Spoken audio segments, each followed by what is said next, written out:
Bonjour ou bonsoir et bienvenue dans les merveilles de la vérité. C'est Patty Nzambe Queen. Aujourd'hui, je voulais m'adresser à toi parce que par rapport à la situation que tu traverses aujourd'hui, tu te demandes si Dieu t'a abandonné. Tout d'abord, je vais lire la parole de Dieu au psaume 106, versets 40 à 48. La colère de l'Éternel s'enflamma contre son peuple et il prit en horreur son héritage et il les livra entre les mains des nations. Ceux qui les haïssaient dominèrent sur eux, leurs ennemis les opprimèrent et ils furent humiliés sous leur puissance. Plusieurs fois il les délivra, mais ils se montrèrent rebelles dans leurs desseins, et ils devinrent malheureux par leur iniquité. Il vit leur détresse lorsqu'il entendit leurs supplications. Il se souvint en leur faveur de son alliance.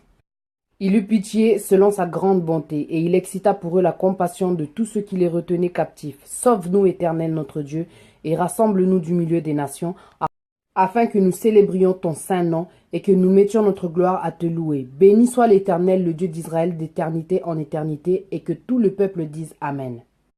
Louez l'Éternel pour sa parole qui est le chemin, la vie et la vérité. Tu vois, je prends le temps de lire tous ces versets parce que tu ne lis pas la Bible, alors laisse-moi le faire pour toi. Mais tu dois faire un effort de lecture de Bible parce que la relation que j'ai avec Dieu, ce n'est pas la même que tu as avec lui. C'est pour ça qu'on dit que la foi est personnelle. Les bénédictions que je vais avoir, ce n'est pas les bénédictions que tu auras. Les plans que Dieu a pour moi, ce ne sont pas les plans que Dieu a pour toi. Même si pour nous tous, il nous promet des plans de bonheur et non de malheur.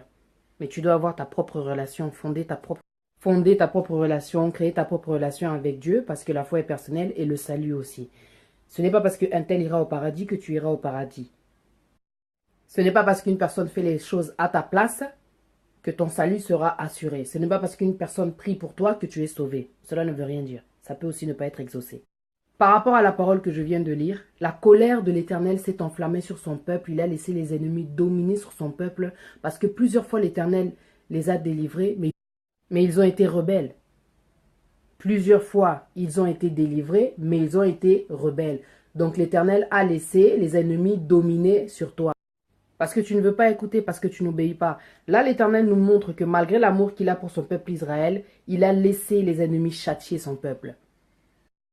Aujourd'hui, tu en veux à Dieu, mais ce n'est pas à cause de Dieu si tu te retrouves dans cette situation. C'est à cause de tes iniquités, à cause de ta désobéissance, parce que tu n'écoutes pas Dieu. Tu es trop rebelle. Tu veux faire selon toi. Tu veux faire ta propre volonté. Tu n'écoutes pas la volonté de Dieu. Tu ne veux pas faire selon Dieu. À chaque fois que tu t'apprêtes à faire quelque chose, tu ne consultes pas Dieu. Tu fais les choses selon ta volonté parce que le diable est un menteur et te fait croire que tu es libre, que tu es maître de ton destin, que c'est toi qui tiens les rênes, que tu peux faire ce que tu veux. C'est toi qui décides. Ça, c'est l'orgueil.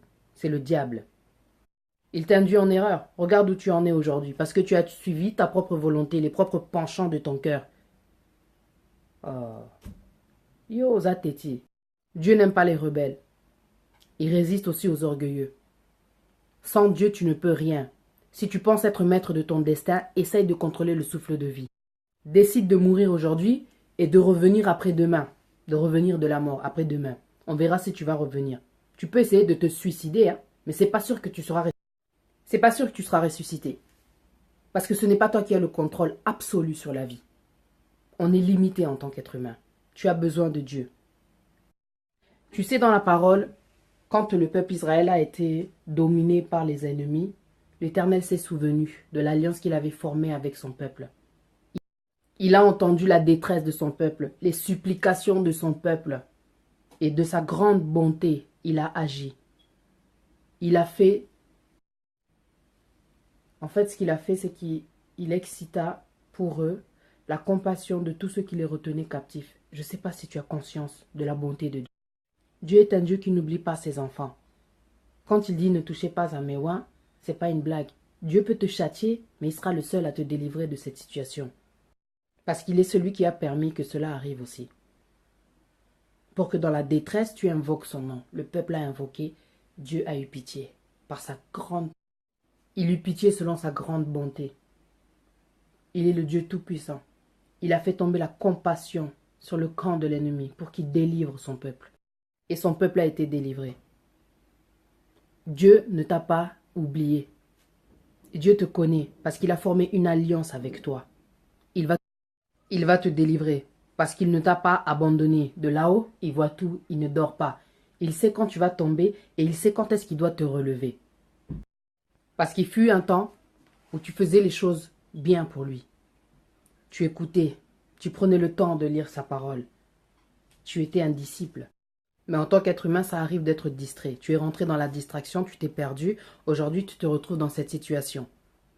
Dieu, n'oublie pas le bien que tu as pu faire pour lui, le fait d'avoir exploité ton don, d'avoir aidé les autres, de l'avoir servi. Tu es tombé, mais Dieu, dans son amour, ne va pas te laisser tomber. C'est pas parce que tu es tombé que Dieu va te laisser tomber. Il est vraiment le seul à te comprendre, tu sais. C'est le seul qui va vraiment te sauver de cette situation.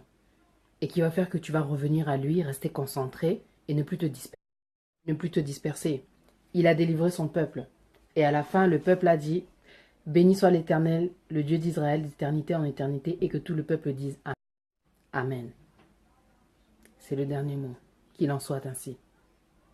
Dieu est lent à la colère, mais quand il frappe, il frappe. Mais il sait aussi libérer, consoler, te retirer d'une situation pour que tu voies sa bonté. Et que tu prennes conscience de sa valeur. Que tu te rendes compte de qui il est. Parce que quand il te sortira de cette situation, tu en sortiras vainqueur, tu vas glorifier son nom. Sans lui, c'est pas possible.